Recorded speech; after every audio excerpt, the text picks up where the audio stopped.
So let's talk about the Charlier pass and or the Charlier cut. So the Charlier pass or the cut is actually a way to cut the cards but with just one hand. So you're familiar with like the classic pass, the Herman pass and whatnot. It's basically, if we simplify it, a pass is just a way to cut a deck of cards, but secretly. So in a way, a Charlier pass is just meant to cut a deck of playing cards, but again, secretly. At least like before it was, right? So it was actually originally a magic move, but eventually, as time went on, it sort of just became a flourish and then like a cardistry move. So I'll go over more of the some of the magic applications that you can do for the Charlier pass. So if you didn't realize it already, for language-wise, if it concerns magic, I'll use Charlier pass. If it concerns like a more like flourishy context or cardistry context, I'll use a Charlier cut. So that's how I'll try to proceed and try and make a distinction between the two. But of course, before we start, I do like to give a brief history lesson as to the Charlier pass, because yeah, that's how it goes. So obviously, from the name, you could tell that Charlier pass comes from a guy named Charlier, who was a magician, a very famous magician back in the 1800s. So if you have moves named after you, then you know you made it basically. But as far as I know, the move Charlier pass was actually first published in a book called Sleight of Hand by Edwin Sachs, something along those lines, right? It's Sachs, and that was published back in 1877. And then over the years, it just sort of became a Charlier move. So Charlier pass, Charlier move. I think it is a Charlier move, but it's just like the book is written by Edwin Sachs. So that's a interesting thing, I think. But over the years, it still has been a Charlier move, right? It always has been a Charlier move, and it hasn't really changed. So over like the course of like 150 years, it's always been a Charlier move, which I think is pretty fascinating. And then over time, it sort of became like a flourish. So it went from a pass to a flourish, which is kind of funny, I think. But yeah, besides that, let's get into the basic mechanics of the Charlier cut or the pass. Both work in this case because I'm just like presenting the basic mechanics. But yeah. So let's get into the main mechanics of this one-handed cut or pass. And the way that we do it is that we want to start off in a straddle grip. So if you're not familiar with a straddle grip, it's basically just this grip. So here I have my index on the on the front short edge of the deck. I have my middle ring and on the right long edge of the deck. I have my pinky on the bottom short edge of the deck, and my thumb is just laying across the left long edge of the deck. So here you'll just notice that all my fingers are sort of just gently curled in, and also there's actually a lot of space. And the reason why it's called a straddle grip is because my pinky and my index are the ones that are applying the most pressure on the deck, right? So basically, if I remove my middle and ring finger and my thumb, you can see that I can straddle the deck, right? I can just hold everything in one grip. So that's why it's called the straddle grip. But we do need to sort of modify the grip for a Charlier cut. And the way that we do it is that we want to change it into an elevated straddle grip. So it's basically just this. And the way that you do it is extremely simple. You basically just uncurl your fingers. So you just want to extend your fingers. So we go from a rather low position to a basically higher position like so, and you want your thumb to be now extended and basically touching around the center of the left long edge of the deck like so, right? So nothing too difficult so far. So this is what we end up with. All right. Now the very next thing is that your thumb is basically going to control the cut, right? For now, right? So what you're going to do is that you'll notice that my thumb is contacting the left long edge of the deck, and now what I'm going to do is that I want to sort of give it a bit more control. So the way that I do it is that rather than having like my index and my pinky sort of control everything, I sort of want my middle ring and thumb to be grabbing everything. So this is what I'm left with. right? So my index and my pinky are still sort of there for support, but they're not like the main fingers, if you get what I mean. And the reason for that is because, again, the thumb basically controls the cut at this point. So now that I have this, what I want to do is that I want to sort of roll my thumb onto its fingertips, right? So I sort of want to, so right now my pressure is basically sort of flat against the deck like so, right? What I want to do is that I sort of want to roll my thumb a bit forward, so then only like the upper portion of my thumb is contacting the left long edge of the deck, right? And in doing so, basically it releases pressure from this edge, which allows it to fall down. So I'll just give a little demonstration. So if I roll my thumb forward, this packet will actually let itself fall because nothing is contacting it at this point, but my middle and ring are still contacting it, and it's why this part is sort of hinging on, right, if that makes sense.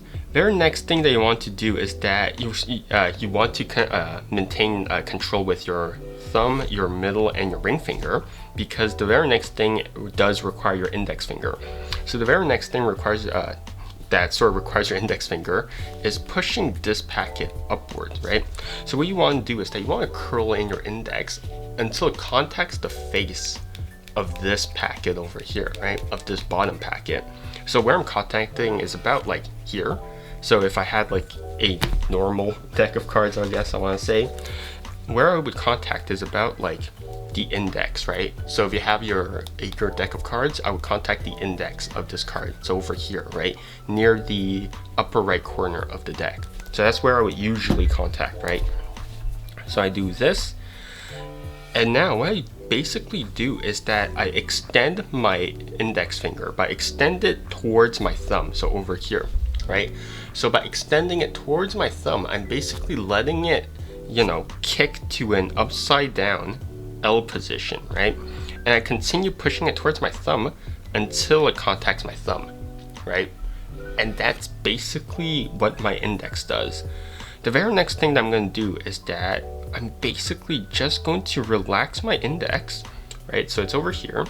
I'm basically just going to let my index relax. And now it's basically just going to continue applying pressure towards my thumb. So you can see that, you know, it's still towards my my thumb. But now you'll notice that this top packet is now resting on top of my index, and my pinky, ring, and middle finger are preventing it from sliding towards the left, right? Towards the right, rather. Because if you see, if I don't have my middle and ring finger, it's basically just going to slide downwards. So I sort of want to remain, have my middle and ring finger there, just to make sure that it doesn't slide away. But yeah, that's basically what it does. So you're in this position right now, right? And this packet is just resting on top of my index. What you can do if we're sort of having like trouble with this packet and your index is sort of like not enough to I don't know, constantly keep it there, what you can do is that you can actually wrap your thumb around this packet over here, and that way you can sort of move both packets independently, sort of like so, right? So now your index doesn't have to be contacting this, so your thumb can be wrapping over it. And yeah, so but usually when I do a Charlie cut, I actually let it stay loose, sort of thing, right? But if you want, again, you can wrap your thumb around it. And you'll notice how deep the packet is actually into my palm, right?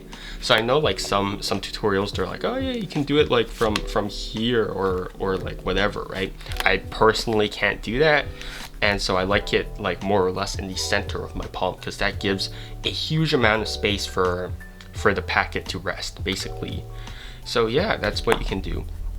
The very next thing from this position is that now you're actually just going to curl in your index and let this packet sink into your palm. So over here you'll notice that I'm actually letting my packet over here basically just slide downwards, right? And this is through my index relaxing and curling in just a bit. So without the packet, this is basically what's happening, right? So it's extended, and now I'm actually just relaxing my index, letting this packet fall into my palm. So that's basically what's happening. And once it's close enough to my palm, what I can do is that I can actually just, release my index from it, and this packet will just fall into my palm with no problem. And that's basically the Charlie cut. You're basically 95% of the way done, right?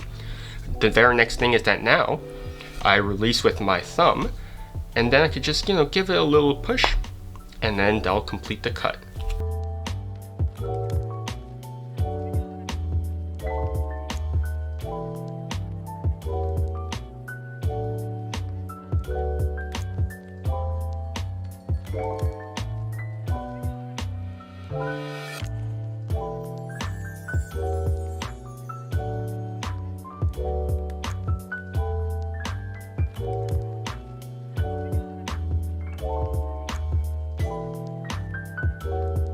Now, one thing that I actually like about the Charlie cut, like doing with the Charlie cut rather, is to actually like cutting with the index rather than with the thumb. I know like a lot of artists would probably disagree with that, but I do like cutting with the index because I feel like my index is a lot more precise over my thumb. So if you ever have a packet cut that tells you to like cut like 10 cards or maybe 20 cards, there's a lot of that, right? People are like, oh yeah, you should probably cut like 10 cards or 20 cards or maybe like 8 cards, right? It's very precise. So if you're just doing like a pressure shift, I feel like that's not very precise for a cut, right? Especially for like 8 cards for like a specific amount of cards. So what I like to do is that because my index is more precise, I like to cut with my index. And the way that I do that is that my thumb doesn't do anything, but rather it's my index that basically just counts the amount of cards that I need, like so. And then when I'm ready, I can just pull this packet downwards past my thumb, and then it's basically in the same position as a Charlie cut, right? So it's the same thing, but the only difference is that rather than my thumb that controls pressure, it's just my index that pulls down a specific amount of cards, and I could just do the Charlie cut as per usual. So that's the only difference with this version, is that you're just using your index to pull down a specific amount of cards, kick it over, and then that's the Charlie cut.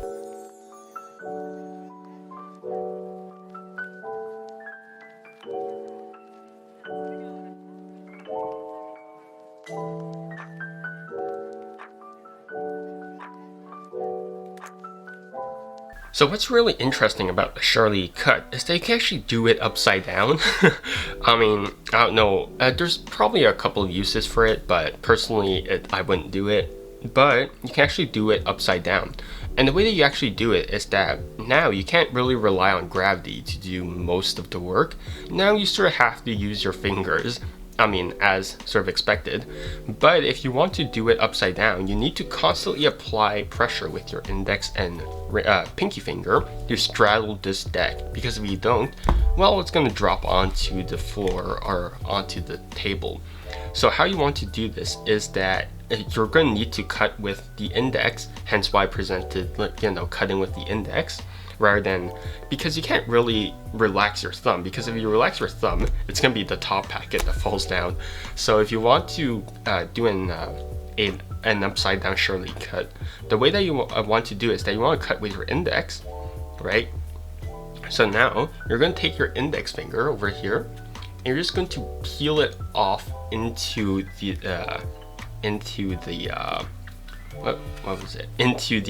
crotch of your thumb, right? So before it was just releasing pressure with your thumb, now you're using your index to, kick it upwards. And now it's going to basically curl in. Your index is basically going to curl in and remain there until you're ready for the move. And you'll notice that this packet is sort of caught in between of my middle ring and this whatever the crotch of my thumb is, right? So if I remove my index, the pressure from these fingers and this part are enough to make it stay there, right? The very next thing is that my index curls in as per usual and kicks it against my thumb, right? And this is the most sort of hard part, is that now I want to re-extend my index and straddle this packet. But as I also straddle this packet, I sort of want my thumb to wrap around this bottom, this packet over here. So this is the position I'm left in right now. My index and my pinky are straddling this packet, and my thumb is wrapping around this packet, and it's applying pressure directly through onto this part over here, right? The base of my index, I guess I want to say, right? So this is the position that we're left in right now. The very next thing that we're going to do is that now you're actually just going to curl in your index and your pinky, which basically just sucks it up to the palm of your hand, right? So I want to curl in my index and my pinky, and now the very next step is relatively simple. I just close with my thumb, and that's how you basically do an upside down Charlier cut, right? It's different from a thumb cut. A thumb cut is like this. I can't really do a thumb cut, but it's similar enough, I guess. So it's basically just a Charlier cut, but you want to constantly apply pressure to whatever you're doing.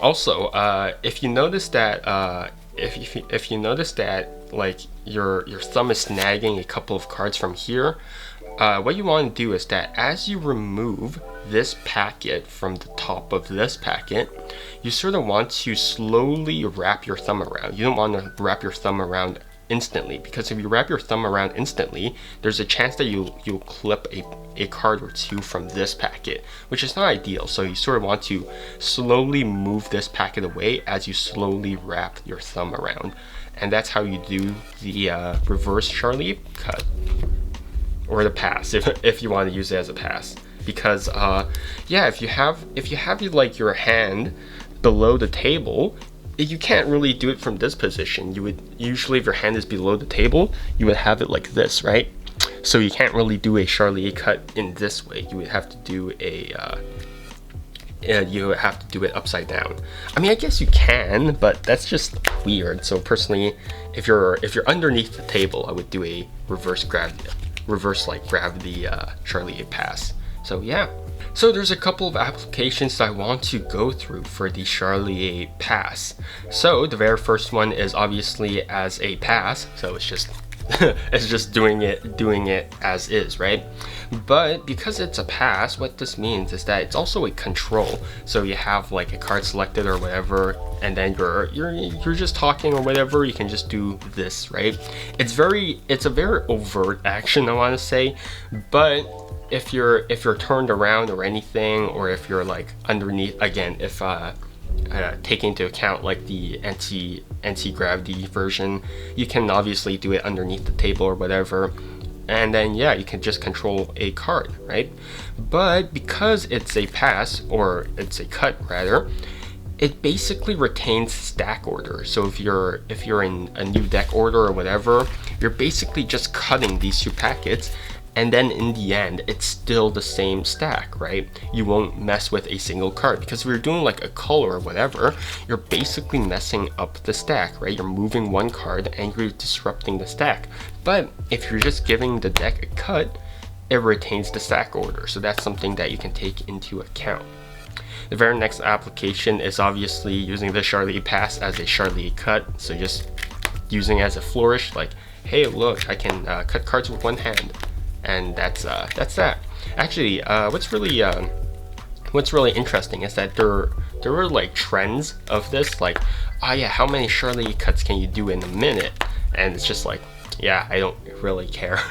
But you know, it's an interesting thing that you can sort of test yourself onto. I can't do that many. I'm not really a one-handed person, so it's just, yeah. The other thing is that you can actually use it as a force. The force, I'll go into a bit more detail.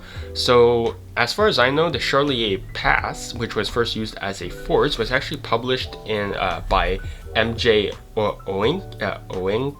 I think that's how Oenk. I think that's how you pronounce it.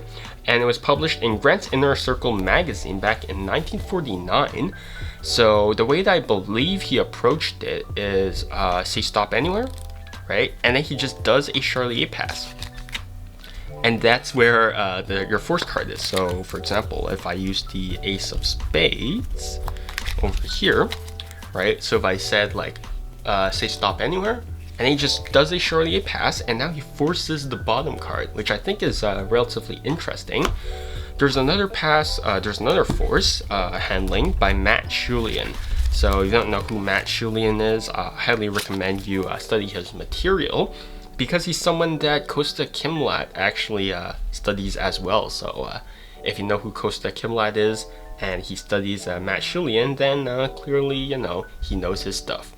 But Matt Schulian actually published this in 1959 in a book called The Magic of Matt Schulian. So that's something that you can look towards.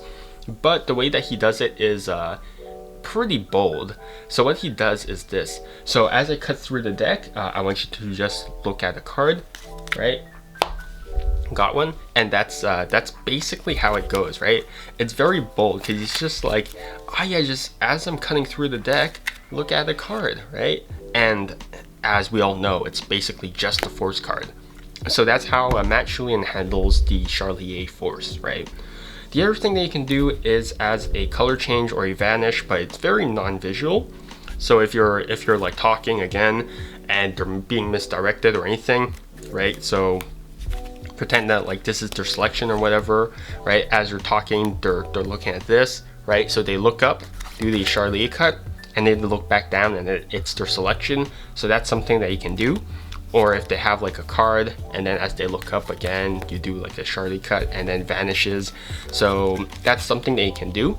Again, not every color change and vanish needs to be visual, right? I think that's like a huge sort of thing. I do sort of like non-visual changes as well, because it's sort of like there's sort of like a delay between the moment and then the method, if that makes sense, right? For most vanishes and color changes, the method and the moment are sort of like the exact same. So for example, if you want to do like the shake change, you're doing the method and then you're doing the method. You're doing the method and the moment happens in the same time. But if you're doing a non-visual change, you can talk a bit and then you could do what? And then when they look back down, that's the magic moment, right? That's the part where it changes.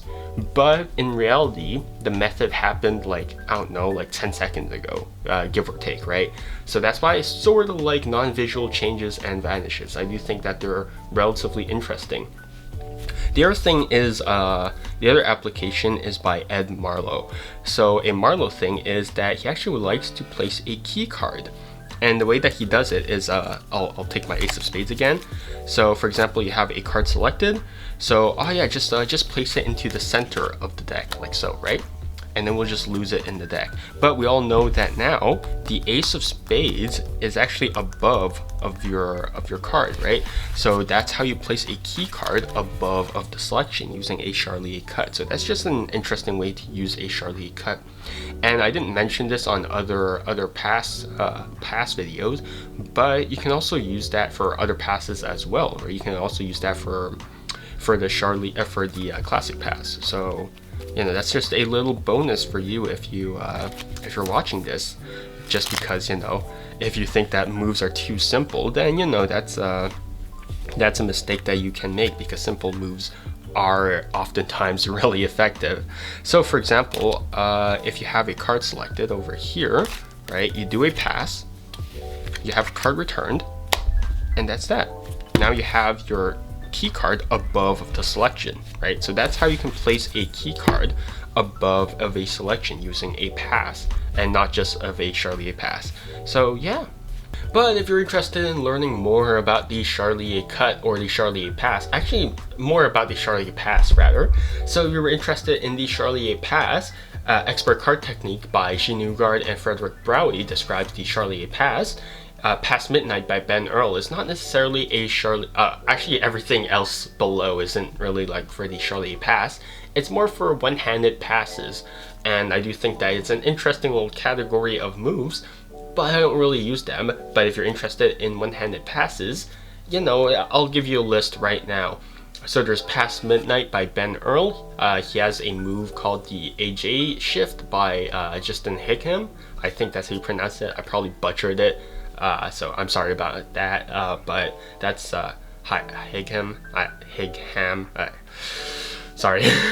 There's also Worlds Beyond by Paul Curry. He teaches the side pass, so that's something you can look into as well. The Expert at the Card Table by S.W. Erdnase. There's also the complete works of Derek Dingle by Derek Dingle and written by Richard Kaufman. And then if you're interested in learning more about some of the other passes, I have like 4 different passes that I taught throughout the years. It's been like a couple of months, but yeah, I have a classic pass, the Herman pass, the free turn pass, and I have a 1-card pass, and they're all on my channel somewhere, so yeah, feel free to look at them. But besides that, yeah, the Charlie pass or the Charlie cut is a relatively simple move, but I hope that you're not deterred by the fact that it's simple. I mean, just from like the amount of applications, it's pretty interesting. I mean, interesting doesn't mean that's like good, but you know, it's an interesting look at the Charlie cut otherwise that people won't really get, because most people just dedicate themselves to YouTube tutorials, which is a shame because there's so much out there besides just YouTube tutorials, and you just look at things like so much deeper than just, you know, surface level explanations, which is interesting because nowadays, I don't know, the more mechanical or the more magical side of the Charlie 8 cut is sort of disappearing, and I mean, it's fine, right? I was never the biggest fan of the Charlie cut, but you know, historically wise, I do want to sort of conserve it. So that's why I'm sort of making this video, even though most people know of it. And it also helps people discover that, you know, there's so much more to basic moves, even though you already know them. And that's why I want to sort of go into it. But besides that, yeah, thanks for hanging out with me. Stay healthy, stay safe, and see you next time.